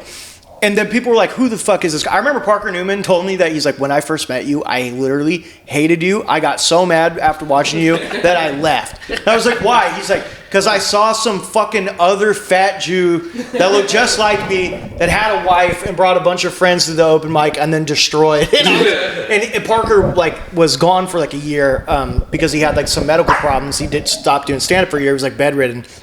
And Parker, it was like the first week he came back and started doing stand-up, and he's like, they recasted me. You know what I mean? It's like when an actor quits a movie over pay dispute, they just get some other guy. Yeah. They went with the darker version this time. yeah, exactly. He was pissed. But so I went up and fucking murdered. He has a wife? Yeah, and then I knew that Parker, that was a that's big the really part. Yeah. Right there, and so that's the part like that. But so I felt like I was the shit after that, and I was like, I was meant to do this. And then I basically was like, I'm gonna throw my whole life away for this. I went on a vacation for like a week before I started with a different company, and I was like, I'm gonna come back and I'm gonna grind this stand-up shit. Came back, second mic I did. Grading on the curve, I didn't do great, but I still did better than almost everyone else. And I was like one of the funniest, and I was like, yep, I'm the fucking shit. And then like by mic 3 or mic 4, I choked on 5 dicks. Like, I got fucking bukkake, dude. I got sodomized. Like, it was like I fucking ate so much shit and just like I literally went out and was like, I'm about to give myself a sunroof, dude. Literally. You have to let this top out. Bro, you either feel like him or like shit in comedy. Like, it's no in between and stand up. Oh, yeah. When you bomb, I was telling somebody this yesterday. It was like, I never knew what that word meant until it happened to me. It's less like a shitty feeling of everybody else because they'll recover, but you inside, like, you just imploded. It's terrible, something happened to you. Oh yeah, like you lost a bit of yourself.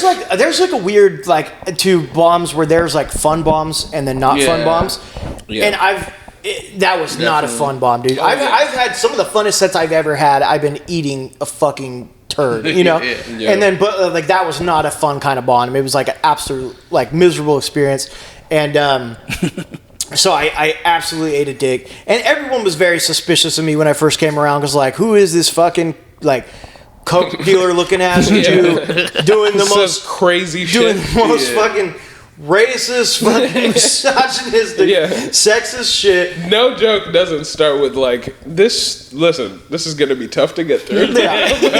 Yeah. And they think, but trust me. And it's not that I'm like trying to be either. Like I think a lot of people at first were like, this guy's just trying to piss people off. But I was like, no, I'm just being myself, which is maybe worse. You know what I mean? Yeah. More concerning for sure. Yeah. But I'm like, this is just how my brain works. You know what I mean? Like, but it's never like ill-intended, you know? Yeah, like I don't want anyone to be like, I don't want to hurt anyone's feelings except Corey Behringer. Fuck him, dude. Yeah. But, I don't know who that is. That's the dude that kicked me off the. Yes. Who censored me, but. Yes. Yeah. I was at Stab during the open mic, and the normal guy that like host or like owns Stab was on vacation, and this guy Corey, who's like this like total just fucking dweeb, was like running the place or whatever, and I started doing like the Chinese Holocaust joke. I don't know if you ever heard that one, but listen to those two things together. See if you can put together how yours going. But it's a fucking open mic, dude. I was doing the Chinese Holocaust joke, and I'm like 1 minute in my set, and I'm getting the light already, and he just forces Toby Gomez to come like basically shut down my set. Which no shots to Toby. I love Toby. It's not his fault. Toby's but a go. Yeah, but time for you? we got a little bit. Yeah, just got to be like watching. Cool. Yeah, but so they cut my set, and then like basically disavowed me to the audience and apologized, which was fucked up to the audience because they were laughing at me. Yeah. So it's like that's basically calling out your audience too, saying you're pieces of shit for laughing at this, and it killed the vibe for everyone else all night. Yeah. But anyway, so after that shit, he did that. I just been on a vendetta like another night, like at Shark Tank, like Subas. Subas did the Shark Tank show at the Sesh. Yeah, Subas pitched on why he should be the president. And he was very funny yesterday. Oh yeah, dude! Wait till the YouTube comes out. It's funny. Like the fucking greatest thing that's ever happened. Yeah, it was a perfect closing to the show. Yeah, but so Subas Josh Davis hit me up. Was like, hey, can you like you're like pretty tight with Subas? Yeah, I'm like, hell yeah. And he's like, make sure that Subas knows like. Make sure he is like prepared for the show because I want everyone to do a good job. I was like, hey Subas, I call him like, are you prepared for your Shark Tank show? And he's like. he's like, I guess for the audience, like the people watching this, like if you don't know who Subhash Sharma is, he's like the greatest comic of all time. Greatest comedian of all time, like 50-something-year-old Nepalese man that barely speaks English. And it's funny, like, brother. his catchphrase like, that's not funny, brother. Yeah. And he's the funniest person ever. Yeah. But he's funny as yeah. So he goes up and does this whole PowerPoint, and then he's like talking about how he's going to make gay people great again. And so there's like a PowerPoint of like all the great gay people that we're going to aspire to, you know, like, we want to make gay people like Freddie Mercury. You know what I mean? It's like, not like these pieces of shit. And then it just goes to a slide of fucking gay people that suck. It's like Ellen, Jeffrey Dahmer, J. Edgar Hoover, fucking, and then Obama, even though... Random straight. Jeffree Star. Yeah. People caught strays in that. Yeah. And then in that slide is just Corey Behringer with a speech bubble that says, I love doing blackface. So that was my fucking... Just throw it to him. Just throwing shade on that. He's weak as fuck. Yeah, dude. Yeah, a little fucking nerd. Yeah, and he has a reputation for that. Like, he'll always be playing, like, comedy police and, like, trying to... like, if he's involved in a show, he will, like, try to cancel people or kick them off the show or whatever, shit like that. Yeah. Canceling is not real. He's fucking whack, dude. Yeah. Yeah, but, also in front of like other open micers, it's like we're gonna leave here and then hear this somewhere else. So it's not like what are you doing? Yeah, like you're doing nothing. Yeah, it's fucking ridiculous. But so anyway, so I was very, very excited about that because I helped. Basically, Subhash like already had his shit, and he was like. I mean, he's the fucking, like, I'm not trying to take credit for his work. He's a fucking, you know, he's the man. But I just helped facilitate his genius a little bit. But Subhash is like, so he's like, I just kind of took the shit he wanted to say and turned it into a PowerPoint, basically. But that was my one little, like, okay, this one's for me. I'm going to throw Corey up there.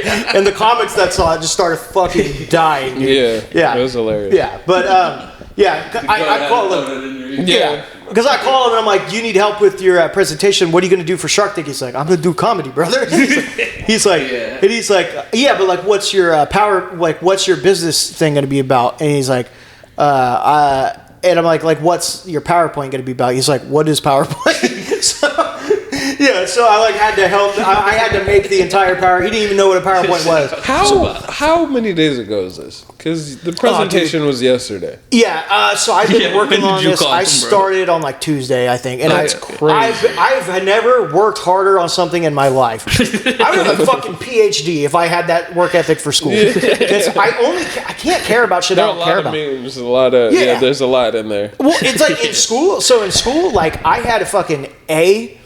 Like in like English and I was in like college AP fucking creative writing and advanced like literature comprehension and shit like that, and I had like an A in art, and then I had like an A in history. Some of the, except for like when they made it first period, because I would be late every day and then fall asleep in class. I literally told them, I'm like, can you guys make math my first period? Because I'm gonna fail that anyways. But I could actually pass history if you make it later in the day. Was like my advice to my counselor. He's like, that's not how this is supposed to work. Yeah. You know what I mean? Our goal isn't to be like let's accept you're gonna fail some of your classes and put those, which they should. Yeah, really. Yeah, I'm like, if I could still fail one class and graduate high school, stick it as first period. You know what I mean? Yeah, work with me here, goddammit. Fuck math class. Yeah, but so I would fail math every single. I passed pre-algebra one time, half a semester, failed it the other. I got a D-. Yeah. That's the only time I passed math. And they put me, I was literally in retarded math. I was in math class with retarded kids. It was called Math 6. That's nice. And it was in 10th grade.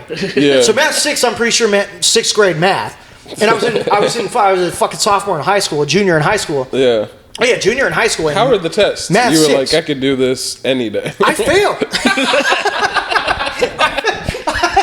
6th grade math. You're still I can't figure this out. There was a kid that was like fucking drooling on his arm all day. And he was still like, I got this. There's a dude just squirting Elmer's glue on his bologna sandwich that was getting better grades than me. Like That's wild. Yeah. I'm talking. I'm not like, oh, like these kids were slightly off. I'm like, there was literally like fucking like.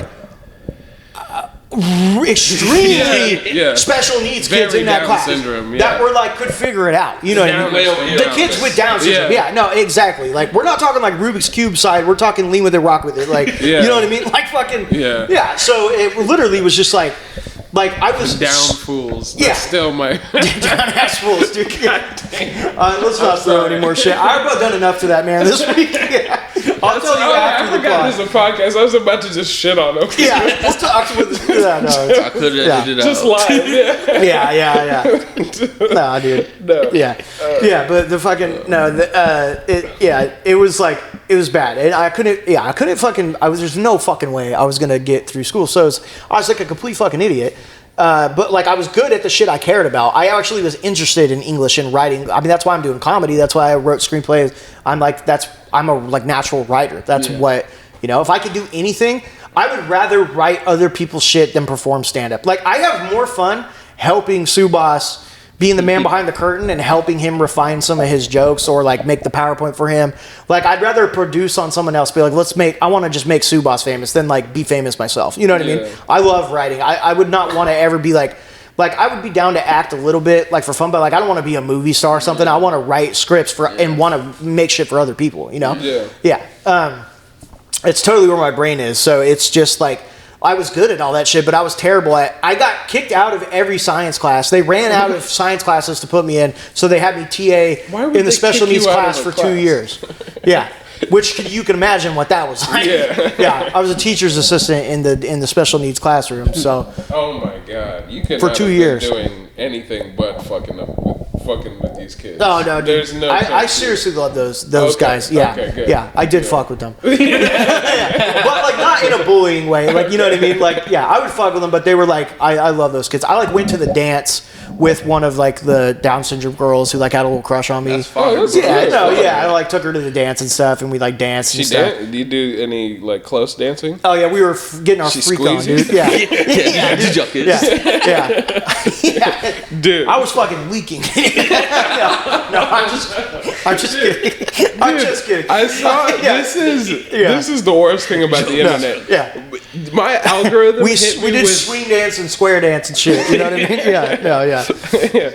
No, there was this like Down syndrome model that like hit my YouTube page, and they were just doing like a thing of like she was in spandex and something. They were just doing like these angles that usually are like clearly just to be like she's hot. Like they're just doing like weird angles of her like pulling her ponytail up and just like fixing her shit, and you're like, what are you guys trying to do? The power of fingers. What do you? I mean, this is not okay. I don't think this is okay. The signal behind the camera.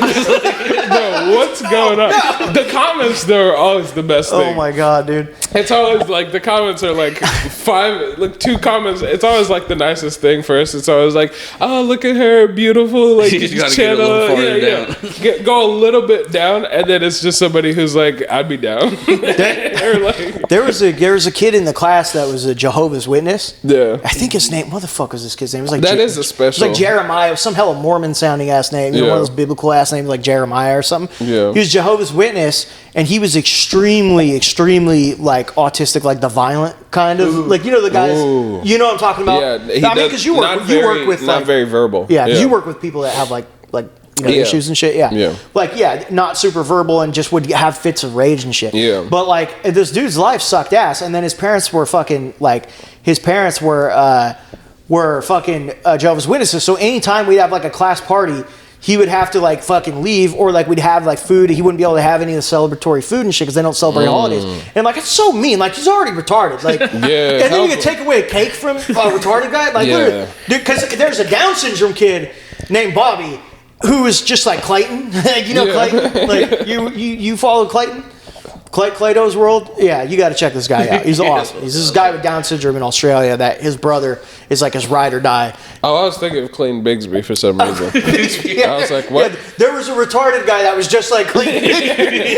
Just racist. Yeah, he was blind and black and racist and thought he was a white supremacist. And he had Down syndrome. That's an incredible mix. Yeah. But there's this guy that he was just the most happy guy I've ever met. He was so stoked on life, and he just gets to eat cake and like have a fucking orgasm, and Jeremiah has to get yanked out of the fucking class, just like clawing like for cake, you know what I mean? They're like, he wanted it. You gotta go. While his mom is dragging him out of the fucking classroom. Yeah, dude. And then he'd like had this like absolute fit of rage and started throwing books and throwing shit at people. I'm like dodging shit. He threw a fucking pair of scissors, dude, like right past my face. Damn. And like we had to like me and all the like he tried to attack one of the teachers and I had to like help restrain him and shit. And I'm like 13 years old, like, and I'm like, this is wild that they even let students be like in this, like that dude. It's so above my shit. Yeah. It was crazy. I hope he's doing good. But I saw Bobby like 10 years later at a grocery store. Dude, he like, I haven't seen this kid in 10 years. Yeah. I saw him at the grocery store and he was with his mom and he was like, that's my friend. That's my friend, dude. Hell yeah. He was so fucking stoked. He was like jumping up and down, clapping. He was like, that's my friend. And he ran, gave me a hug. I thought he was going to break my ribs. Like, you know what I mean? He like picked me up off the ground, dude. Like, that's so sad. Yeah. That's awesome. I've never felt love that pure. Yeah, dude. Like, and it was like, and he remembered me and I'm like, that's so cool. You know, I like fucking I like cry. You know what I mean? Yeah, dude. Like, so it was cool. Like, I still somehow, you know, in his brain, I had a positive impact on at least one person in this world. Yeah, maybe I could atone for all of my other sins. You know, that is awesome. Yeah, and he was like totally fucking like ecstatic to see me, and I was like, that's awesome. Yeah. But like, fuck Jeremiah's mom, dude. She should be in jail, dude. That's a cult, dude. That's a cult. That's the most evil religion for sure. Yeah. Like, you know that there's like the extremist Muslims that are like, we need to kill everyone on the planet that's not Muslims, and those guys are still not as bad as Jehovah's Witnesses with retarded kids. As such, dude. You know, like. If you have a retarded kid, you can't be a Jehovah's Witness anymore. Yeah. Don't they believe like it's only a finite amount of people who can get into heaven? Isn't that the whole belief? It's so funny. You think, and they think he's. You think he's giving God? Yeah. Just let him have kids. He's fucked anyways. Yeah. If you're saying it's hella funny finite amount. I think this is someone else's joke, but like it is hilarious that they're the ones that try to recruit people the most. I'm like, why do you want more competition? Yeah. Like, statistically, you're already not getting in. Yeah. Like there's like fucking 20 million Jehovah's Witnesses, and there's like only like 5,000 of you are getting into heaven or whatever. Bro, that's one of the religions that's just like I actually don't understand what the point of that is. Yeah. Because at least the other ones are like God will forgive you and he'll give you like money, you know? And that's like something you can believe. You could get 70 virgins. Yeah. There's something to that. But Jehovah's Witnesses just be miserable here and in the future you probably will be miserable. The Jewish buy-in for religion is like, if you don't be religious, if you don't participate in this religious shit, then all of the suffering was for no reason. That's the way they blackmail us. Because Jews don't even believe in heaven. Like, you know what I mean? It's just like, oh yeah, no, this world's a fucking turd. Yeah. And but like it's you just gotta like make the most out of this shitty ass life. You know what I mean? For your people that got murked. You know what I mean? Basically. No, I like the Jewish religion because they don't like anybody else, and that's incredible. Fucking dog, bro. Ruining the podcast. Biting my shoelaces. But no, yeah. See, I'm like Mexican and Native American, and like we had Catholicism, but that shit was like given to us by colonizers, bro. So it's like brand new. And those are like, it's hella funny how all the people that like got colonized into their religion are like the most hardcore about. Bro, yeah, dude. They're like, I've never met hate gay people. The most like conservative Christian people I know are Native Americans. Dude. Yeah. I'm like a quarter. I'm like a quarter Native American, and fucking it's hella funny. Like so, like. I'm pretty sure, like, if I remember this correctly, like some of the natives on my side like fought alongside the Confederacy in the South. It's gnarly, dude. They were like in the some of the it's just wrong. I have like Native American royalty in my bloodline that they there's a guy named Mushula Tubi. He's got a Wikipedia and everything. Yeah, that's like he fought for. I think that he fought like in a truce with. He's like, all right, if you do this for us, we'll fight the North with you. You know? Oh wow! There was a lot in the battle. He fought in the battle of New Orleans, I think, which was like one of the craziest battles of the Civil War. Yeah. But again, I'm an idiot, so this might be somewhat off. But like, I know that there's some crazy shit with him. But he's got a fucking Wikipedia page, and it's like that's like my great grandpa. Yeah. was some fierce Native American. His name, Musha Latubi, and the language that it's in, literally means born to kill. Yeah. I was like, that's hard as fuck, dude. Yeah. My name in Native American Dakota means friend, and that's gay. I was like, you should have named me Musha Latubi, dude. That would be sick as fuck. I got a fucking colonizer name. Born to kill. What's that? I got a colonizer name. Which one did you get? I said Joseph. We'll just shorten Jose. Hell yeah. Do you? What is the? Is there anybody with the name that you would be like, that you were like, damn, I wish I had that one? Because I know some of the names translate to something like fucking awesome. Yeah, well, see, I work like in the Native American community, like my nonprofit and shit. So like I'm talking to tribal leaders and shit, and they like literally change their name to like Walk in Rain or some shit like that. So it's like pretty dope. They pull their names out of a hat. Like, you know, on Facebook, they're like, the numbers, and it's like, this is your porn name. It's like, and you end up like picking like, if you were born in January, and and the date. Yeah, it's like, my porn name is fucking like dumpster slut or whatever. Those Native Americans like pull two shits out of a hat, and they're like, my name is Buffalo Water. It's always something poetic as fuck though. It's always something that's like an Instagram caption. It just sounds like that because it's so simple. It's like so simple it's poetic. So like my Walking in the Rain sounds tight as shit. Yeah, my TV show.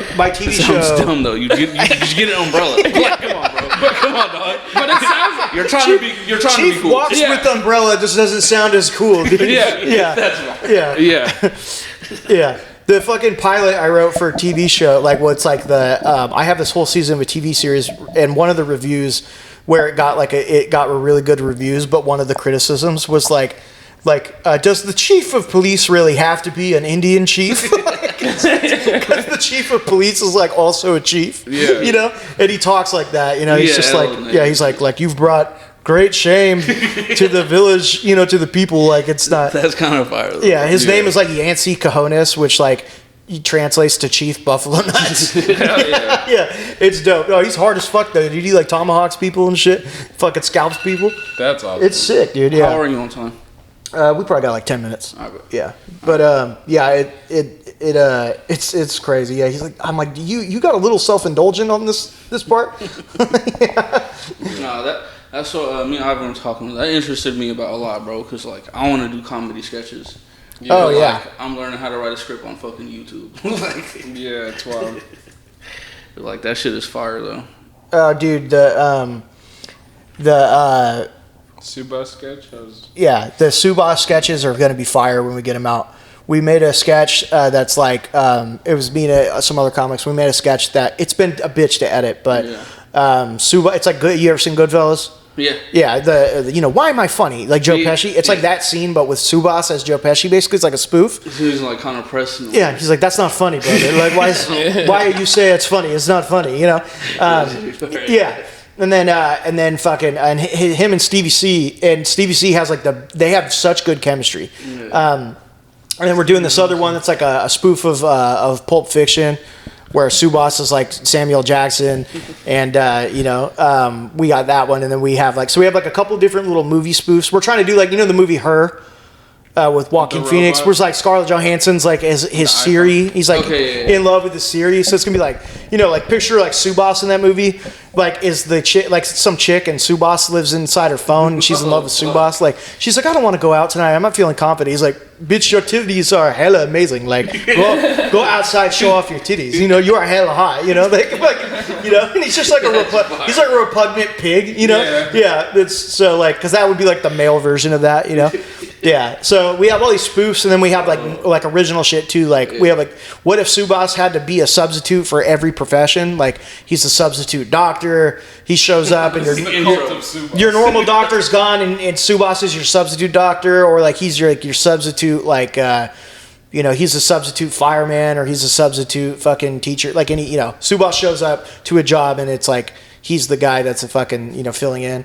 There's a bunch of other shit too, but like we have all these different like sketches for Subas, and we want to do like a show that's like Saturday Night Live, where it's like all the sketches and he hosts the show. Put like a big Subas showcase, a big Subas showcase. It would be great. Does he have 30 minutes? I don't know. I need to see how much time he has stand-up wise, but like I know he's got at least a 5 or 10 minute set if he actually curates like which jokes he's going to do. Because also he goes so slow, he could take 2 minutes on each joke. Yeah. And the joke's 3 sentences. And still be funny. Yeah. So because he did a 5-minute guest set at the Hanukkah show, and it literally like I told him which jokes I wanted him to do. I was like, can I do requests since it's I was like because I just and I wanted to crush. He's like hell yeah, and so I gave him like a list of like 8 jokes to do.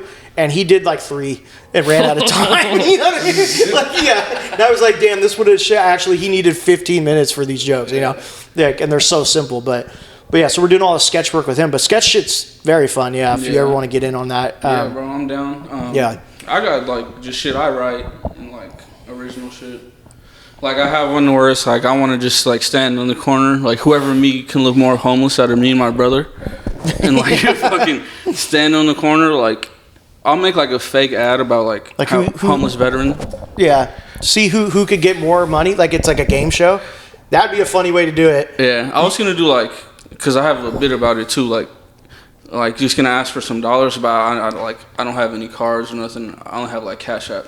And I'm gonna have like a sketched out QR code on like a fucking piece of cardboard. Etch a sketch? Yeah. And just full multiple. But I'm still working on it, like I said. Yeah. But no. I saw somebody with like I remember you talking to me about it. Yeah. I saved a video of like a homeless dude like he came up to the to the person's car and he was like, you want me to wash windows for you? And he was like, sure. And then he started wiping them and he was like, can I get some change for that? Yeah. It was like, oh, I don't got no money. And he just pulled out like one of those like one of those like machines to like scan. Yeah. He was like, yeah, you could just tap right here. I'm pulling one of those out with an iPhone. Yeah. Like, wait, what the fuck is going on? Yeah, bro. What kind of homeless are you? Yeah. I feel bad if I feel like I hijacked the pod a little bit. Like I sometimes people need to be like, hey, shut the fuck up. You've been talking too long. Yeah. But I was judging I did the same thing last time. No, he's just trying to bite me at this point. Bro, he's trying to do more than bite. He's munching, dude. Nah, he's still 5 months. He don't know. He's not dirty like that. No. Just a young man trying to take off my hand. Fuck. Hella funny. I don't know. Yeah. I think we could then wrap it up. It's been a minute now. Yeah. So appreciate Thank you for having us. Yeah, thanks for having us. Yeah, bro. Yeah. Dope episode. We riffed it a lot. Yeah. I had topics we barely fucking Yeah. We can come back and do another one where we're more focused. Yeah. This was fun. I'll fucking take this dog. If you would like, we could definitely redo. Yeah. I'm also like on like 3 hours of sleep and spent all week doing like a crackhead PowerPoint and then had hella fucking last minute shows. Bro, so me too. I'm fucking newborn life. Yeah. I'm like running on absolute tweaker fumes right now. Yeah. So we'll see. Yeah. Appreciate it. Yeah. Hell yeah. Thanks.